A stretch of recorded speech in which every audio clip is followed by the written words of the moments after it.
CPM రాష్ట్ర స్థాయి సమావేశాలు విజయవాడలో జరుగుతున్నాయి. అయితే ఆ సమావేశాలకి హాజరైనటువంటి బివి రాఘవులు గారు ప్రస్తుతం మనతో పాటు ఉన్నారు. ఆయన్ని అడిగి ప్రస్తుత రాజకీయ పరిస్థితుల మీద, అలాగే దేశంలో నెలకొన్నటువంటి పరిస్థితుల మీద అడిగి తెలుసుకునే ప్రయత్నం చేద్దాం.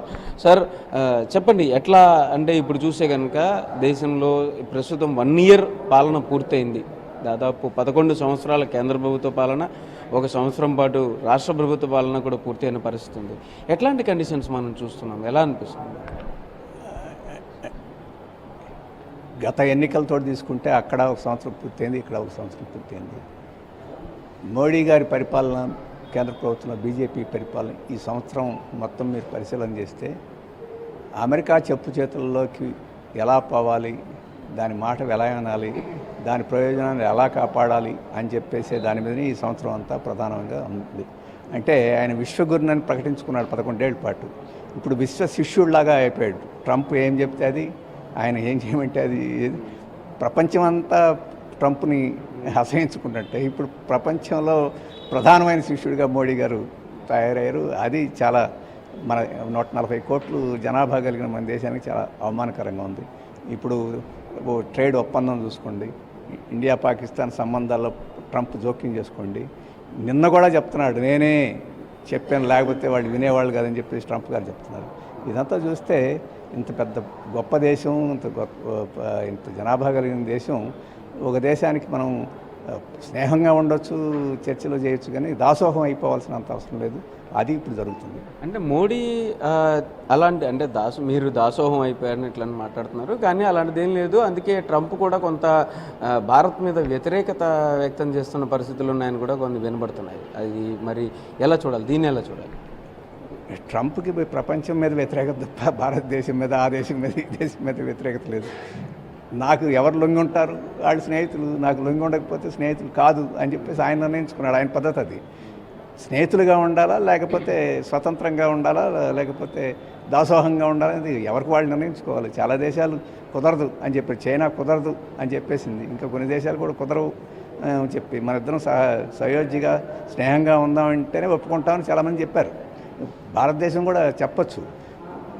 అంతకుముందు ఉక్రెయిన్ రష్యా యుద్ధం సందర్భంలో కొంతమేరకు అమెరికా యొక్క ఆంక్షలు పెట్టినా కానీ రష్యాతోటి మేము నూనె కొనుక్కుంటామని చెప్పగలిగారు. మరి అప్పుడు చెప్పిన ఆయన ఈ సంవత్సరంలో ఏమైపోయిందని చెప్పేసి, అందుకని అప్పుడు బైడెన్ ఉన్నాడు కాబట్టి చెప్పగలిగాడా, ఇప్పుడు ట్రంప్ వచ్చాడు కాబట్టి ట్రంప్ని చూసి చెప్పలేకపోతున్నాడు అనేది అనుమానం వస్తుంది. సార్, అయితే రాష్ట్రంలో పరిపాలన కనుక చూసుకుంటే 1 year పూర్తయిన పరిస్థితుల్లో ఎలా ఉంది కూటమి పరిపాలన? ఎలా చూడాలి?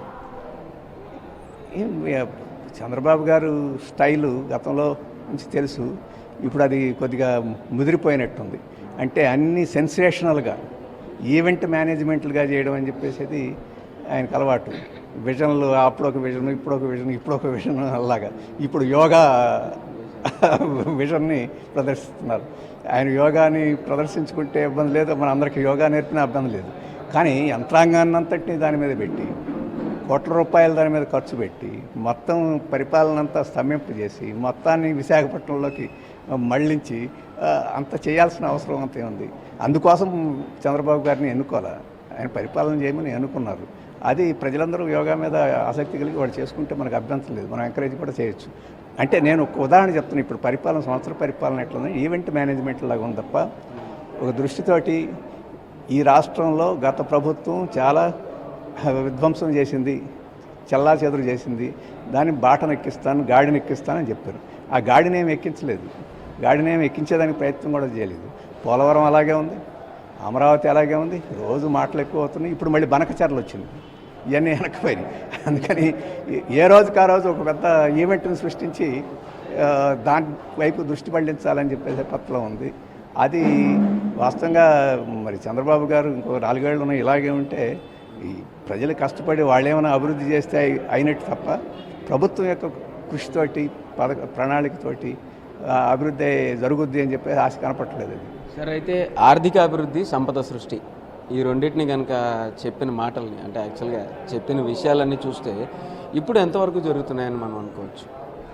సంపద సృష్టి ఆయన సృష్టించక్కల, మనం చాలామంది పోతున్నాం వస్తున్నామే, సంపద సృష్టి జరుగుతుంది. ఇప్పుడు 1947 స్వాతంత్రం వచ్చిన దగ్గర నుంచి ఎంతమంది పోయారు, ఎంతమంది వచ్చారు జరుగుతుంది. కానీ ఆ సృష్టిలో తన ప్రత్యేకమైన ముద్ర ఏదన్నా ఏదలుచుకుంటే మంచిది. ఆ ముద్ర ఏమి కనపడట్లేదు. ఇప్పుడు జగన్మోహన్ రెడ్డి అన్నీ విధ్వంసం చేశాడు, ఏనే చేశాడు, అవినీతికి ఎక్కడ చూసినా పందికొక్కులాగా మేసారని చెప్పారు.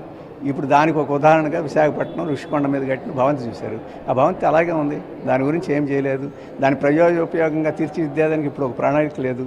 అలా అంటే జగన్మోహన్ రెడ్డిని విమర్శించడానికి ఒక మ్యూజియం లాగా దాన్ని వాడుతున్నావా, లేకపోతే ఆయన చాలా వందల కోట్ల రూపాయలు వృధా చేసిన దాన్ని ఇప్పుడు సద్వినియోగం చేసేదానికి ప్రజల పద్ధతిలో దాన్ని మార్పు చేస్తున్నామా అనేది ఇప్పటివరకు సంవత్సరం అయిపోయింది, ఏమీ రాలేదు.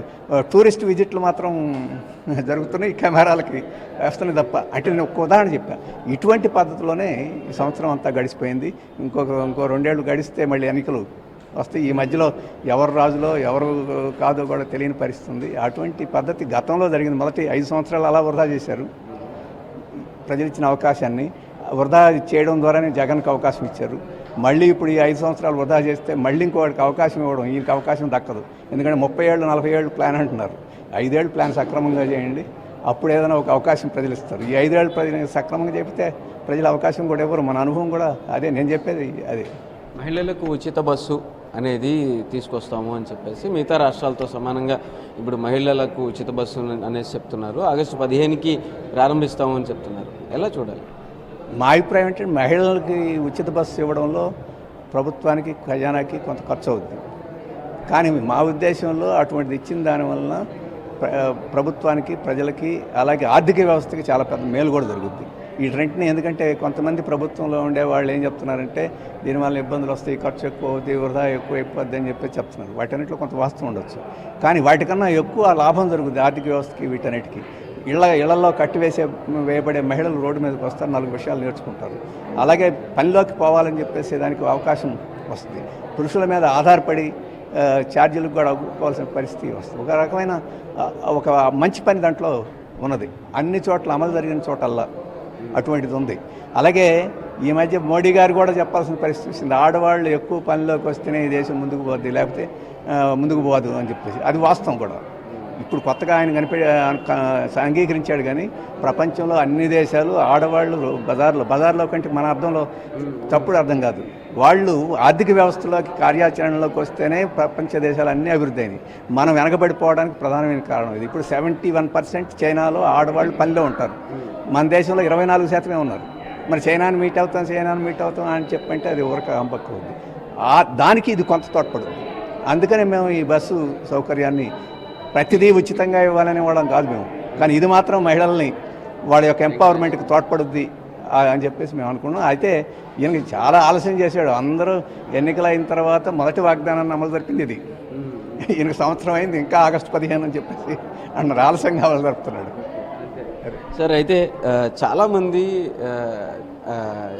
చూస్తే కనుక ఇప్పటిదాకా చూస్తే సిపిఐ, సిపిఎం, కమ్యూనిస్టు పార్టీలు ఒక విషయాన్ని ఎత్తి చూపడం, దాని గురించి మాట్లాడడం తప్ప వాళ్ళు ప్రభుత్వంలోకి రావాలని కానీ ఒక రాజకీయ పరంగా ఒక బలోపేతం అవ్వాలి ఏపీలో అని చెప్పేసి ప్రయత్నాలు కానీ ఎక్కడా కనిపించట్లేదు అని వస్తున్న వాదనని మీరు ఏమంటారు? అంటే 2 విషయాలు. మీకు ఆశ లేదంటే మాకు చాలా ఆశలు ఉన్నాయి. అవన్నీ ఆశలతో పని జరగదు.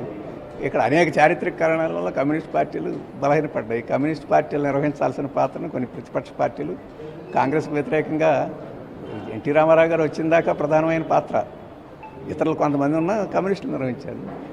ఆ స్పేస్ని ఎన్టీ రామారావు గారు ఆక్రమించారు. ఆయన ఆక్రమించిన తర్వాత ఆయన వెళ్ళిపోయినా లేకపోతే ఆయన వెళ్ళగొట్టినా కానీ ఆ స్పేస్ని మళ్ళీ కమ్యూనిస్టులు వచ్చి దాన్ని ఆక్రమించలేకపోయారు. దానికి వేరే కారణాలు ఉన్నాయి. ఇప్పుడు ఆశ లేకపోవడం కాదు. కేరళలో వచ్చాం, అక్కడ రావాలనే కాంక్ష ఉంది, ప్రజలు ఆదరించారు, వచ్చాం. ఇక్కడ మాకు కాంక్ష ఉంది కానీ వచ్చే పరిస్థితి ఇప్పుడు లేదు. అటువంటి వాటిని మేము సాధించాల్సి ఉంది. ఆ సాధించడం కొంత సమయం తీసుకుంటుంది. ఈరోజు మేము ఇక్కడ సమావేశం జరుపుకుంటున్నామంటే అంత పెద్ద ఆశని నెరవేర్చుకుంటామని కాదు, కానీ ఆ వైపుకి మనం బలం పెంచుకోవాలి. కొన్ని సెక్షన్స్లోనైనా కొన్ని ప్రాంతాలను బలం పెంచుకొని రాజకీయాల్లో ఇప్పుడు నిర్వహించేదానికన్నా కాస్త బెటర్గా ఉండే క్రియాశీలమైన పాత్ర నిర్వహించాలి.